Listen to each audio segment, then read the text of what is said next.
많은 언론에서 이제 조류 인플루엔자 바이러스의 팬데믹 걱정을 하고 있습니다. 그런데 가금류나 야생 조류를 돌보는 사람들이 조류 인플루엔자 바이러스에 감염되고 상당히 높은 치사율을 보이고 있습니다. 그러니까 넥스트 팬데믹은 조류 인플루엔자가 일으킬 것이다, 이런 걱정들을 하고 있는데, 저는 그것보다는 오늘 이 시간에는 감염병을 주제로 서울대병원 감염내과 김남중 교수님과 함께 여러 얘기를 나눠보도록 하겠습니다. 감염병 팩트체크를 몇 가지 좀 해보죠. 감기와 독감이 어떻게 다른가? 독감이라고 하는 것은 인플루엔자 바이러스가 일으키는 병 중에서 38도 이상의 발열, 근육통, 기침, 두통, 이런 병을 지칭하는 것이고, 감기라고 하는 것은 원인 미생물에 상관없이 38도를 넘지 않는 경미한 발열과 콧물, 이런 병을 뜻하는 것입니다. 그렇지는 않습니다. 감기에 제일 흔한 리노바이러스에 감염돼서 자기 경과를 가는 병이고, 독감은 인플루엔자 바이러스에 감염돼서 독감에 합당한 특징적인 증상이 나타나는 두 개는 다른 병입니다.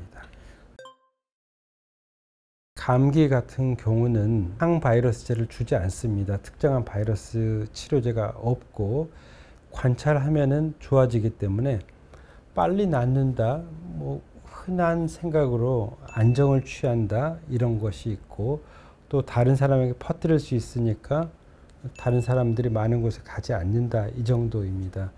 인플루엔자 혹은 독감은 조금 다릅니다. 이것은 항바이러스제를 주면은 증상을 경감시키고 증상 지속 시간을 1에서 2일 정도 단축합니다. 그러니까 인플루엔자가 진단이 되면은 흔히 요즘 타미플루라고 부르는, 의학자들은 오셀타미비어라고 부르는 약을 주게 됩니다. 이미 이제 독감에 걸렸었다 하면은 예방 접종을 또 안 해도 됩니까? 인플루엔자를 일으키는 바이러스는 항상 세 종류가 있습니다. 인플루엔자에 걸렸다고 하는 것은 이 세 가지에 동시 걸렸다는 것은 아닙니다. 그 중에 한 가지에 걸렸다는 것이고, 인플루엔자 예방접종은 이 세 가지에 대한 항원을 가지고 만들기 때문에 한 가지 바이러스에 걸렸다고 하더라도 다른 바이러스에 보호된다, 이런 개념은 아닙니다. 그래서 인플루엔자 예방접종은 인플루엔자에 걸렸다고 하더라도 유행 시기에 하는 것이 논리적으로 맞습니다. 독감 예방접종은 독특하게 해마다 한 번씩 하도록 추천하고 있는데, 그 이유는 작은 변이들이 계속 일어나기 때문에 그렇습니다. 인플루엔자 바이러스는 특히나 변이가 많이 일어나는 바이러스이기 때문에 해마다 봄이 되면은 세계보건기구가 올해 가을, 겨울 유행할 인플루엔자 바이러스 예상 주라는 것을 발표합니다. 그러면은 그에 해당하는 백신을 제조해서 10월, 11월 정도에 접종을 합니다. 건강 상태가 너무 좋다라고 해서 백신을 맞지 않아도 괜찮습니까? 면역력이 정상이면은 감염병에 걸리지 않는다, 그것은 잘못된 생각입니다. 특정 미생물은 건강 상태가 정상이어도 감염을 일으키죠. 홍역 같은 게 대표적입니다. 우리나라에서 백신이 없던 시절에 누구나 다 걸렸던 병입니다. 또 다른 예는 아프리카 여행할 때 황열 예방접종 같은 겁니다. 황열은 면역 기능이 정상이어도 황열 바이러스를 가지고 있는 모기에 물리면 걸립니다. 면역 기능이 정상인 사람에게도 예방접종은 의료진의 추천대로 맞으셔야 되겠습니다. 잠복 결핵은 전파력은 없다고 보는 상황입니다. 잠복 결핵의 개념은 결핵균에 노출됐는데 발병하지 않고, 그렇다고 몸에서 면역 기능에 의해서 결핵균이 제거되지는 않아서 결핵균을 가지고 있는 상태라고 봅니다. 잠복 결핵을 가지고 있는 사람을 평생 관찰해 보면은 대략 10% 정도가 활동 결핵, 병이 생긴다고 봅니다. 활동 결핵이 누구나 다 생기는 것은 아니고, 마찬가지로 면역 기능이 떨어진 사람, 또 위절제술을 받은 사람, 휴폐증 같은 병을 앓은 사람들, 고위험군이 있습니다.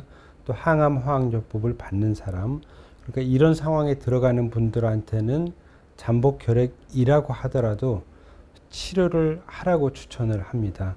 치료를 하면은 잠복혈액균을 제거할 수가 있기 때문에 그렇습니다.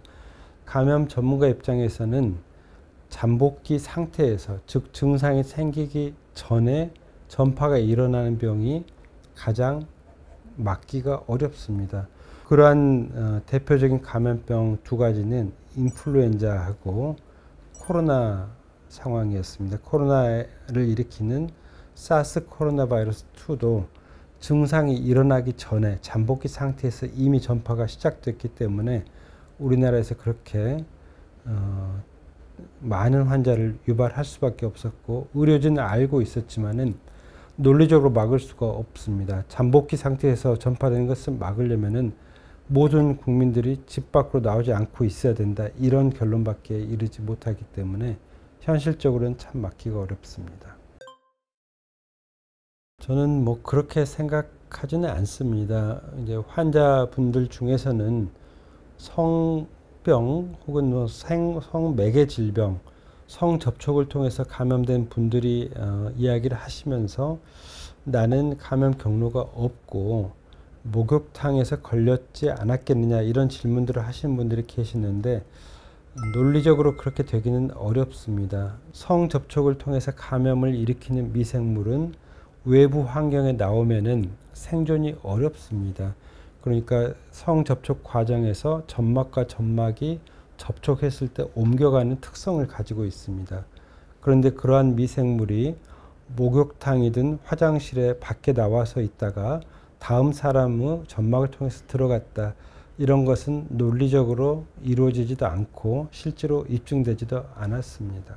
반려동물로 인해서 감염성 질환이 사람한테 옮아갈 수 있는 그런 우려도 좀 있습니까? 네, 있다고 봅니다. 개나 고양이 입 안에는 현기균을 포함한 여러 세균이 있습니다.